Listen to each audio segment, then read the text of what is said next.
Okay, well, welcome everyone, day, evening, wherever you are in the world that can understand my American English. I'm Paul McFarlane. I'm a global brand and business strategist, and I'm very fortunate that for a very long time, I've been a dear friend and a colleague and partner with this wonderful friend and human being, Jonas Bergvall. So welcome, Jonas, to a little talk about your brand new book, Thank you. which lucky me, I have a copy of here. It's called Sell the Truth. Sell the Truth. Heart, Body, and Aura. Sell the Truth. Well, like any good interviewer, I can promise you I've read this book. And the thing about this book that I found really wonderful, it's like you're sitting down in a very comfortable space with Jonas, and he's inviting you into a beautiful new room you've never been in. It's called his mind. And in this book, there are many, many powerful themes. But what I like to begin with, Jonas, is this book. What did you see in the world that caused you to want to write this? I have a background in brand development and business consulting primarily, and my second leg is ethnology. And ethnology is culture studies, cultural anthropology. And for a long, long time, I have tried to combine the two. So this book came about because of both of those experiences, and my appreciation or understanding of the lack of meaningfulness, especially in the business world. The business world is kind of monotone a lot of times, the way I see it. It has a very specific set of goals, primarily economical drivers.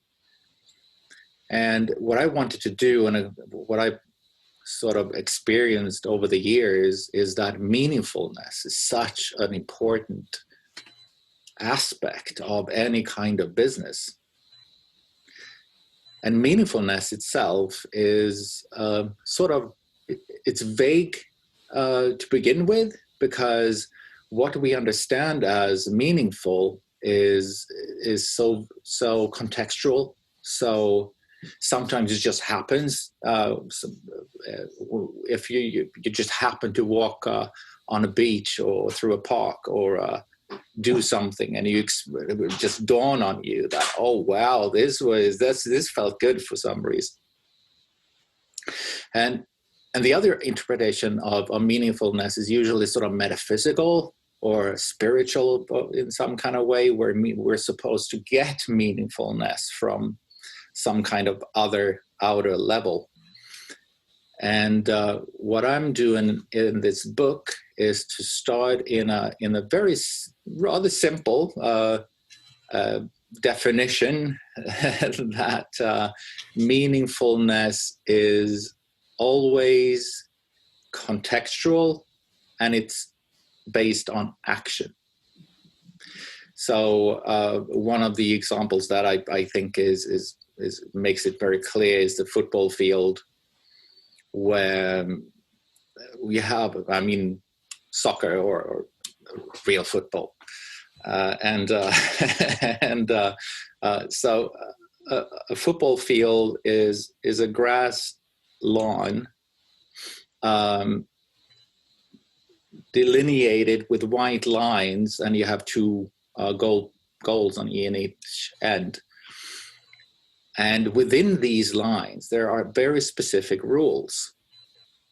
So just the way to sort of capture it, I think, is to imagine the same kind of actions happening outside of a football field. So, for example, if you see a guy dressed in black downtown chasing someone, blowing a whistle just because he picked up a ball with his hands, that would be rather ridiculous. So, but what that makes clear is that many rules and many meaningful actions are always contextual and within these wide lines of some sort. Although I do think in some cities having referees that could red card very rude drivers might be a good idea. Mm-hmm. Off. Could be. Well, you see, in reading this book, again, Sell the Truth, the heart, body, and aura. And at some point, I'm going to invite Jonas to take you through the heart, body, aura thought model of his. But the main thing I want to make a point about is, as I read this book and I think about it, open my mind to what you're asking, what you're inviting. Really, it's an invitation to a new way of thinking about anything. So you could say this is a book for business. It could be a book for individuals, for couples, for any, sentient being. The heart that's just beating in this is a desire, or a clarion call maybe, for integrity. Do what you say you're going to do, and make sure what you do is uniquely your own.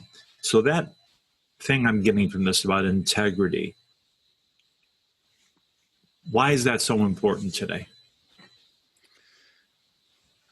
We have, one, from a very global point of view, a lack of meaningfulness in general. That's one thing. The other thing is that when you chase meaningfulness, it usually doesn't happen. And the thirdly, and most importantly, I think, is that meaningfulness has, not in least in terms for businesses and other kind of entities and organizations, is that whatever problem you're trying to solve, it has to start in a specific understanding of the world. And I think that this is sort of getting a bit theoretical. And in the book, I kind of venture into all the different theoretical realms. But the whole point here is that we live in different worlds. And the capitalistic culture, if we see capitalism as a way of understanding the world and a way of and norms of how you should behave in the world, I always think of is it Donald Duck, who lives in Duckburg? Is it Duck City, Duckburg? Yeah, Scrooge McDuck. Yeah, where does he live? In which city? What is the name of the city? You're asking the wrong guy. Whatever. Yeah, that world. We all know, though. Yeah, and where everyone is different, and they are sort of living their lives in a very fluid way. I see that almost like a capitalistic ideal, which is that jump into these. You cannot compare really Disney with an ordinary company maybe, but the analogy is that for any kind of entity there are always a certain appreciation, a certain understanding of their place in the world, and if you behave like there are certain rules that you need to adhere to, these make a profit, you have to look in a certain way, etc. Then you're not really going to own your solution. You're not going to be the captain of the ship, really. And that's why I think it's important to start with a certain idea of the world and an understanding of the world, and see that this is specifically the problem that we would like to solve according to the way we see the world, and I'll invite other people, customers, stakeholders, who would like to see the same world, and who would like to see that problem solved, whatever that might be, from simple little things to fixing the world more systemically. I'm making a note here for myself, because I know, Jonas, you've got a very busy evening ahead of you and you don't have that much time.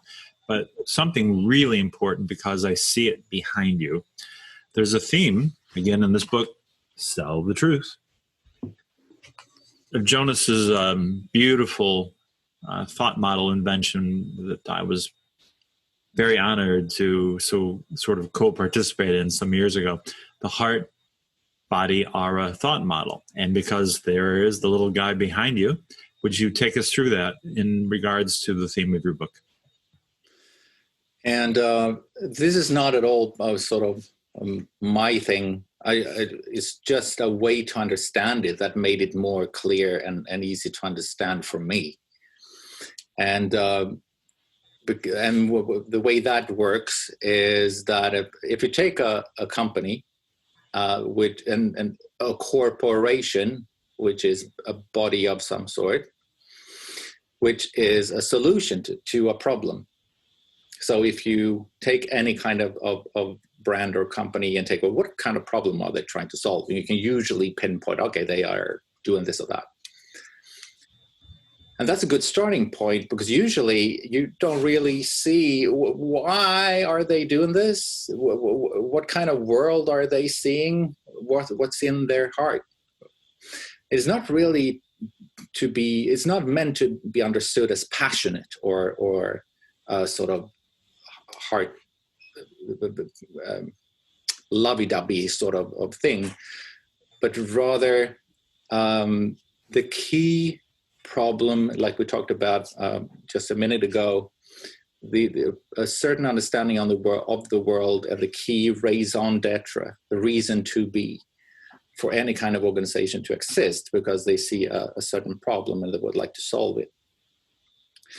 And then you have the aura, which are those yellow lines there, which is related to communication, charisma, experiences, an outer expression of the difference you want to make, the heart, how you make that difference, the body, and this is the way you express why this is important in the world, which is the aura. Well, I can tell you that what he just explained to anyone watching live or on the replay, it's a really simple but deep way of looking at anything. A business, even if someone says, I have to make a new website. Well, think about it in this context and you may go somewhere very interesting. Again, the book, Sell the Truth by Jonas Bergvall, my dear friend and colleague. Let's see. We've got about 7 minutes, I think, before you've got to go. So I'm going to ask you this. I don't know who's watching this now or on the replay, but I bet at this point their mind is alive from what you're talking about. They're thinking, I'm an employee, or I own a small business. I want to start a business. I see a problem in my community, in my country, in the world, and I'd love to do something or be part of a solution. But they feel stuck. They feel hemmed in or caged by so much traditional, small-minded, average, ordinary thinking. And they say, this is great, Jonas, but how can I actually make this happen? This kind of possibility thinking, this kind of integrity, as it were. How do I do this? How do I make the world better? From reading your book. I think if you take the expression, let's change the world or make the world a better place, or it takes just changing the world, which is sort of a very ambitious, perceived to be understood to be a very ambitious, large-scale idea that the world is not good enough as it is. We need to completely change it because we want to see a better one, on the one hand. On the other hand, we have to accept that the world is changing all the time. And no matter what we do, we are always changing it in one way or another, and it's changing all by itself. Nature is decaying, growing, in cycles and all that. But so to take a step away from the idea that change in the world always has to be a very bombastic totalistic sort of idea, and rather accept that whatever business I'm in, an industry, whatever I do every day is changing the world. And that puts a bit of more sort of empowerment into the decisions I make. And it's a possibility to make a choice that I want to contribute to a certain change. So even if you're, and what does that small change look like? Even though whatever you're selling, the smallest little item, it could always contribute to changing the world in some kind of positive way, according to you. Awesome. Let's see. Yeah, we've got about 2 minutes. So let's bring it in for a landing and let's do something practical. If someone's watching this and anything like me, they're saying, wow, I want to dig in a little deeper. I want to dive in deeper. I want to know more about this. I'm going to get the book. I want to talk to you. Where can people find you, and what's the best way you would like them to reach out to you? Send me an email, jonas@bergvals.com. And at bergvals.com, you can also read more about the book and get the link and all that if you're interested. Yeah. Okay, well then here, give us a message for the people watching that potentially can make tomorrow a little bit easier to do. How do you mean? Well, in other words, people in this time, because who knows when this is being watched. We're in this time of uncertainty from the virus, and the world is changing. What's the new thing going to look like? What's the one thing they should do today to get into a more thoughtful, more meaningful space? Good question. I think what I propose is to understand the context better that we all live in, and try to see understand what is going on in my world. And that could be locally, regionally, nationally, whatever that context is. And think about where is this going? And I have this wonderful thing I got from a Danish sociologist who proposed that in order to understand things from a power perspective, you can ask the question, who wins and who loses by which mechanisms of power? Is this necessary? Do we do anything about it? I think that's a good starting point. What's the power relationships that we are entangled in every day?